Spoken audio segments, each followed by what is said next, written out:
Para começar, vamos definir uma distribuição normal usando a função SciPy norm e depois calcular propriedades como momentos, PDF, CDF e outros.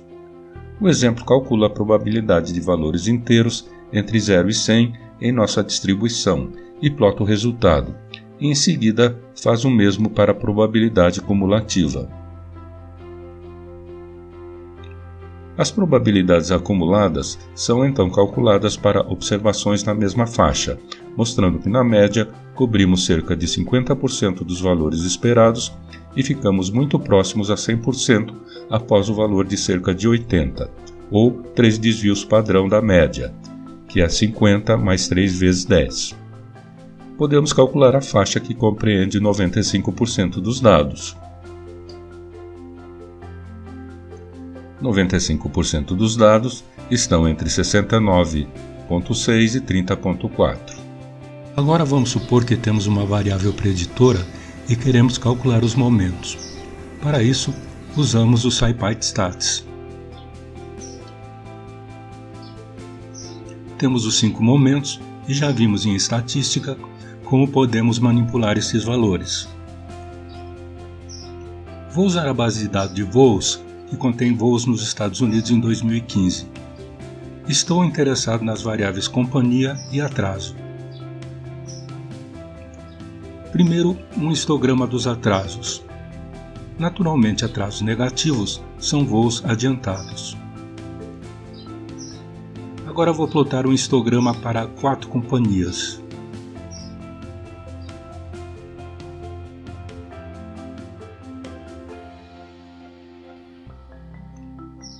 E finalmente temos um gráfico de densidade e probabilidade dos atrasos. O eixo Y em um gráfico de densidade é a função de densidade e probabilidade. No entanto, precisamos ter o cuidado de especificar que esta é uma densidade de probabilidade e não uma probabilidade. Para converter uma probabilidade real, precisamos encontrar a área sob a curva para um intervalo específico do eixo X. O único requisito do gráfico de densidade é que a área total sob a curva seja igual a 1. Geralmente, eu tendo a pensar no eixo Y em um gráfico de densidade como um valor apenas para comparações relativas entre diferentes valores do eixo X. Vamos agora visualizar os atrasos de chegada de várias companhias.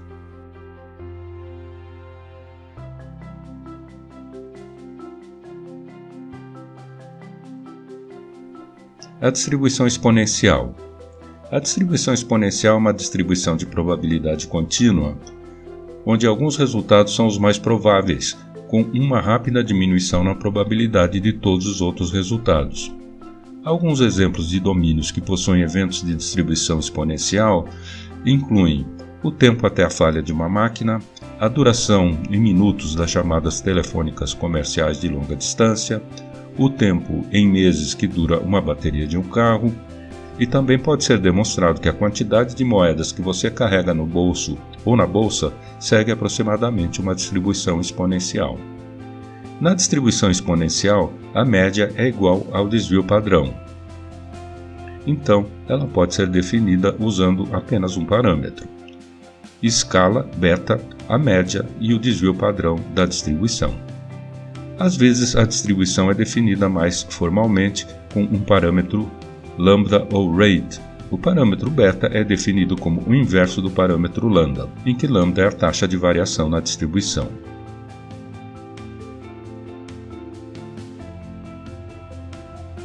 Podemos definir uma distribuição com média de 50 e amostrar números aleatórios dessa distribuição. Podemos conseguir isso usando a função NumPy exponential. O exemplo mostra e imprime 10 números dessa distribuição. Podemos definir uma distribuição exponencial usando a função SciPy-Spon e depois calcular propriedades como momentos, PDF e CDF. O exemplo define um intervalo de observações entre 50 e 70 e calcula a probabilidade e a probabilidade cumulativa de cada uma e plota o resultado. Distribuições de probabilidades discretas.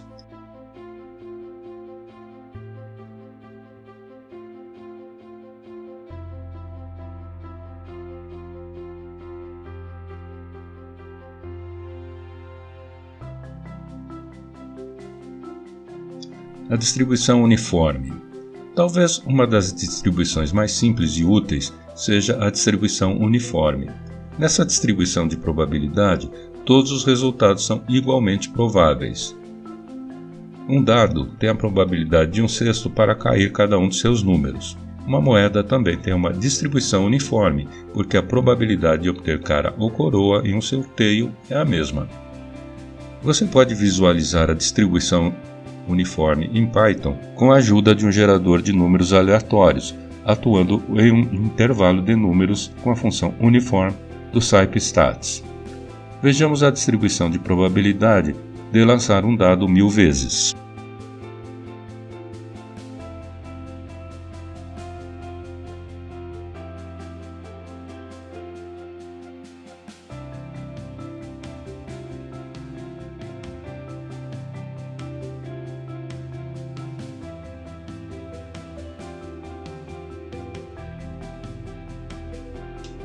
Distribuição de Bernoulli. Uma distribuição de Bernoulli tem apenas dois resultados possíveis: 1, o sucesso, e 0, a falha, e uma única tentativa, por exemplo, um sorteio. Então, a variável aleatória x, que tem uma distribuição de Bernoulli, pode ter valor 1 com probabilidade de sucesso, p, e o valor 0 com probabilidade de falha, q, que é igual a 1 menos p. Porém, as probabilidades de sucesso e falha não precisam ser igualmente prováveis. Você pode gerar uma variável aleatória discreta distribuída de Bernoulli usando o scipy stat Bernoulli. Aqui a probabilidade de sucesso p é 60%. A distribuição binomial. A repetição de múltiplos ensaios independentes de Bernoulli é chamada de processo de Bernoulli. Os resultados de um processo Bernoulli seguirão uma distribuição binomial. Como tal, a distribuição de Bernoulli seria uma distribuição binomial com um único teste.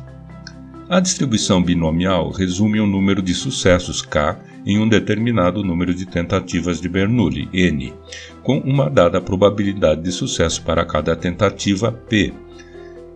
Por exemplo, suponha uma moeda desbalanceada que cai cara 30% das vezes. Naturalmente, a probabilidade de sucesso é de 30%.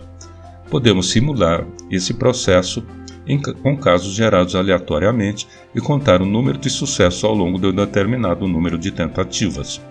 Isso pode ser conseguido através da função binomial do NumPy. Essa função usa um número total de tentativas e a probabilidade de sucesso como argumentos e retorna o número de resultados bem-sucedidos entre as tentativas para a simulação. Então, na primeira tentativa, ao jogarmos a moeda 100 vezes, obtivemos 39 caras, na segunda obtivemos 39, na terceira 44 e assim por diante. Podemos ver que os resultados giram em torno das 30 tentativas bem-sucedidas esperadas. Podemos usar a função de massa de probabilidade para calcular a probabilidade de diferentes números de resultados bem-sucedidos para uma sequência de ensaios, como 10, 20, 30 e 100. Esperamos que 30 resultados de sucesso tenham a maior probabilidade. A execução do exemplo define a distribuição binomial e calcula a probabilidade de cada número de resultados bem-sucedidos entre 10 e 100 grupos em grupo de 10.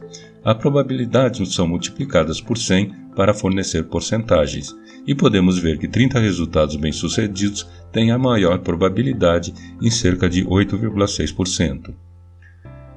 Dada a probabilidade de sucesso ser de 30%, para um estudo, esperaríamos que uma probabilidade de 50 ou menos sucessos em cada 100 estudos fosse próxima de 100%. Podemos calcular isso com a função de distribuição cumulativa CTF.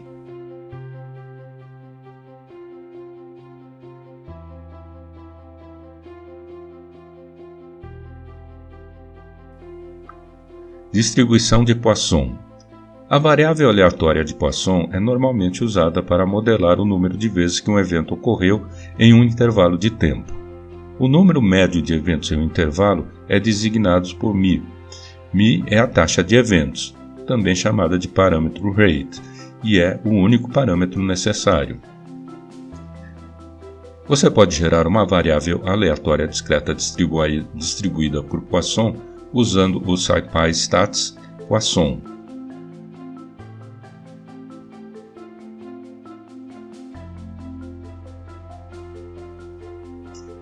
Assim, concluímos o estudo das principais distribuições usando Python. Agora, para finalizar, e a título ilustrativo, vou mostrar um exemplo, o teorema do limite central.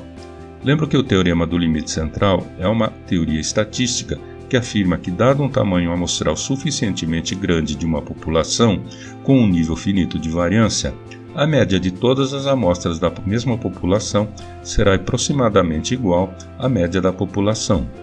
Além disso, todas as amostras seguirão um padrão de distribuição normal aproximado, com todas as variâncias sendo aproximadamente iguais à variância da população dividida pelo tamanho de cada amostra.